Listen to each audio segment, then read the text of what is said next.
দেশনায়ক তারেক রহমানের নির্দেশনায় আমরা সারা দেশে কোনো থানা ছিল না, কোনো প্রশাসন ছিল না। আমরা সারা দেশে টিএম অফিস থেকে শুরু করে এই থানাগুলো থেকে শুরু করে সারা দেশে মানুষের বাড়ি বাড়ি দিন রাত্র 24 ঘন্টা আমরা সপ্তাহ পর সপ্তাহ মাস পার করে দিয়েছি, আমরা পাহারা দিয়েছি। আওয়ামী লীগ বলেছিল না যদি সরকারের পতন হয় ওদের 5 লক্ষ লোক মারা যাবে, বলেছিল না? বাংলাদেশে একজন লোক মারা গেছে বিএনপির হামলায়। এই মেহেন্দিগঞ্জে কোন আওয়ামী লীগ নেতার বাড়িতে হামলা হয়েছে? কারো দোকান ভাঙচুর হয়েছে? কারো লুটপাট হয়েছে? এই যে আমার হিন্দু ভাইয়েরা, আমার কাছে খুব ভালো লেগেছে। আমি ছোটবেলায় আমি স্কুলে যে পড়াশোনা করতাম, আমাদের শুধু ইসলাম ধর্মের শিক্ষক ছাড়া সকল শিক্ষকরা হিন্দু ছিল। আমি যে স্কুলের ছাত্র ছিলাম, আমরা দীর্ঘদিন ছোটবেলায় যখন ছিলাম, হিন্দু এবং মুসলমানের মধ্যে যে পার্থক্য, এটি আমি আমার জীবনে কোনোদিন অনুভব করিনি। আমি ক্লাস 1 থেকে 10 পর্যন্ত আমরা যে সমাজটায় মিশেছি, এখানে হিন্দু এবং মুসলমানের মধ্যে যে বিভেদ, এই বিভেদ আমরা কোনোদিন শিখিনি, উপলব্ধিও করি। তো সেই জায়গাটা থেকে আজকে যখন দেখছি আমার দাদারা দিদিরা এখানে উপস্থিত আছেন, আমার কাছে খুব ভালো লেগেছে। আমি আপনাদেরকে আমার অন্তরের অন্তঃস্থল থেকে শুভেচ্ছা জানাচ্ছি, অভিনন্দন জানাচ্ছি। এবং একটি কথা বলবো, যে প্রসঙ্গে ছিলাম ওই প্রসঙ্গে আসবো। কোন সময় কোন মানসিক হীনমন্যতায় ভোগার কোনো কারণ নেই। আমার জন্মের পর থেকে এখানে হিন্দু এবং মুসলমান সম্প্রীতির বসবাস আমরা দেখেছি। এই বিষয়টি আলোচনায় আসে শুধু রাজনৈতিক অস্থিরতা তৈরি করার জন্য, এবং আপনাদেরকে মুসলমান নয় আপনাদেরকে উস্কে দেওয়া হয়, অনেক সময় ভুল বোঝানো হয়। আমরা আপনাদের সাথে ছিলাম, আছি এবং থাকবো। যে কথাটি বলছিলাম, 5 তারিখের পরে এই টিএম অফিস থেকে শুরু করে, থানা থেকে শুরু করে, প্রশাসনিক অফিস থেকে শুরু করে মানুষের ঘর বাড়ি কারা পাহারা দিয়েছে? এই বিএনপি নেতারাই তো পাহারা দিয়েছে। আপনারা অনেক কথা জানেন না। আমি পুলিশের কথা বললাম না, আমি তো পুলিশের কথা বললাম। এই পুলিশ আজকে অনেক লোক অনেক বড় বড় পুলিশ কর্মকর্তা। আরে ভাই, আমার চেয়ে বেশি পুলিশ চেনা লোক তো নাই। পুলিশ আর আমি মাসের পর মাস, বছরের পর বছর সংসার করেছি।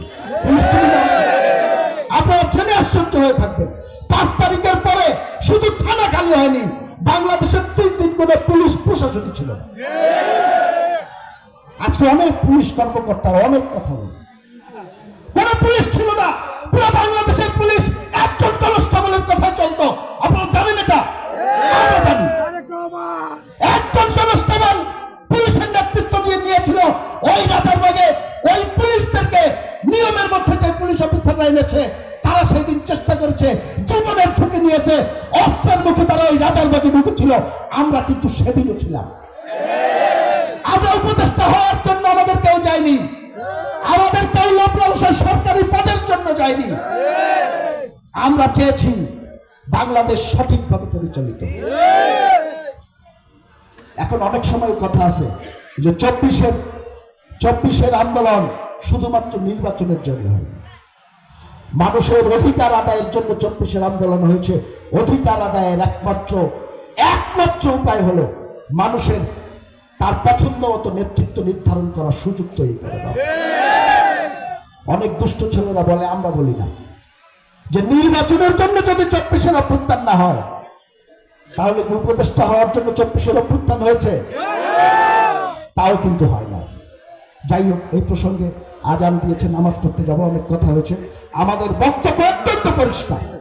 বাংলাদেশ বিরোধী প্রচন্ড চক্রান্ত হচ্ছে। পার্শ্ববর্তী দেশ ভারত, আপনারা দেখেছেন, বাংলাদেশের ভূমি দাবি করে বসেছে। এই দেশ বিরোধী চক্রান্তের বিরুদ্ধে আপনাদের সবাইকে সচেতন থাকতে হবে। দেশের স্বাধীনতা সার্বভৌমত্ব রক্ষার জন্য সবাইকে সচেতন থাকতে হবে। পাশাপাশি নির্বাচন, মানুষের ভোটের অধিকার ফিরিয়ে দেন। আমরা চাই আপনারা সংস্কার করলে দ্রুত বলেন আপনারা কি করবেন, সংস্কার সম্পন্ন করেন, মানুষের ভোটের অধিকার ফিরিয়ে দেন, মানুষকে স্বাধীনভাবে তার নেতৃত্ব, তার সেবক নির্বাচন করতে দেন। পুলিশের কথা বললাম, এখানে অনেকগুলো পুলিশ চেঞ্জ হয়েছে। একটা গল্প বলি, আমাদের আগে যিনি ওসি সাহেব ছিলেন, আমি এখন পর্যন্ত কোনো ওসি সাহেবের চেহারা দেখিনি, আমার চেহারা কেউ দেখে। আমি এই পাশে কোন পুলিশ অফিসারকে, ওসি বলেন টিএনও বলেন, কাউকে আমি ফোন দেয়নি। তো উনি একজনের কাছে বলেছেন যে এই লোক তো ফোন টোন দেয় না, সবাই তো ফোন টোন দেয়, তাহলে ওনার মনে হয় এখানে কোনো বিষয় টিষয় নাই। আমি তো চাই আপনাকে সহযোগিতা করতে, আপনার কাছে ফোন দিয়ে আমার কাজটা কি হয়? আপনি আপনার দায়িত্ব পালন করবেন, আমি আমার দায়িত্বটা পালন করব। আপনার কাছে তো আমার কোনো কাজ নাই। প্রতিদিন আমি আপনাকে কেন ফোন দিয়ে বিরক্ত করবো? টিএনও সাহেবকে কেন ফোন দিয়ে বিরক্ত করবো? ওনার তো ওনাদের কাছে কোনো কাজ নাই। আমাদের নেতৃবৃন্দ যারা আছেন, ওনারা যদি তাদের কখনো প্রশাসনিক প্রয়োজনে ডাকেন, ওনারা যাবেন, এই তো কাজ। ঘন ঘন টিএনও অফিসে আমাদের নেতাদেরকে অনুরোধ করবো, থানায় কিংবা টিএনও অফিসে যাবেন না, মানুষ ভালো ভালো না। যদি আপনাদেরকে কোনো আইন শৃঙ্খলার কোনো কমিটি বা কোনো উৎসব উপলক্ষে কোনো কমিটি রাজনৈতিক দল হিসাবে আপনাদেরকে ডাকে, আপনারা অবশ্যই যাবেন, সহযোগিতা করবেন। আমরা জনগণ নিয়ে থাকতে চাই, জনগণ নিয়ে থাকতে চাই, জনগণের ভালোবাসা নিয়ে থাকতে চাই। তো যে প্রসঙ্গে বলছিলাম যে উনি বলেছেন যে এখানে কোনো বিষয়াদি নাই, তা আমি আজকে যখন এসেছি আপনাদেরকে একটি কথা বলি, দীর্ঘদিন রাজনীতি করেছি, আমার জন্ম এখানে, আমি বেড়ে উঠেছি এখানে। আজকে এই মঞ্চে যারা বসে আছেন, এর মধ্যে অনেকেই আমাকে ছাত্র রাজনীতিতে নিয়ে এসেছে। আমি নাম বললে কাউকে ছোট এবং বড় করব না। তো সেই জায়গাটা এখানে আমরা বড় হয়েছি। এরপরে আপনাদের স্নেহ ভালোবাসা, মুরব্বীদের দোয়া নিয়ে রাজনীতি করেছি, চেষ্টা করেছি এদেশের মানুষের অধিকারের জন্য লড়াই করার জন্য। যতটুকু সামর্থ্য ছিল সবটুকু উজাড় করে দিয়েছি। যতটুকু মেধা ছিল, সাহস ছিল, শক্তি ছিল, সবটুকু উজাড় করে দিয়েছি মানুষের অধিকার আদায় লড়াই। তো ওই জন্য ওই পুলিশ অফিসারের সে কথা প্রসঙ্গে বললাম, আমার এই জায়গার প্রতি একটা দায়বদ্ধতা আছে।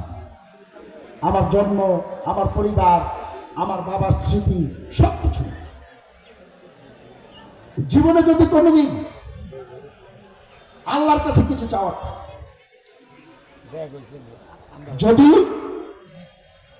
জনপ্রতিনিধি হওয়া যে মানুষের স্বপ্ন থাকে, সবার থাকলে আমার থাকবে না কেন ভাই? আমারও আছে,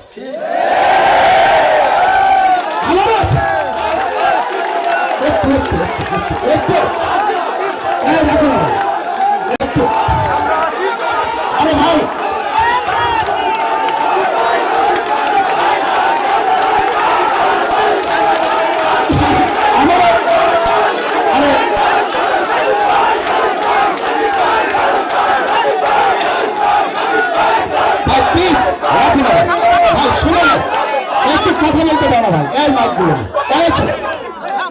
একটু কথা বলতে, যদি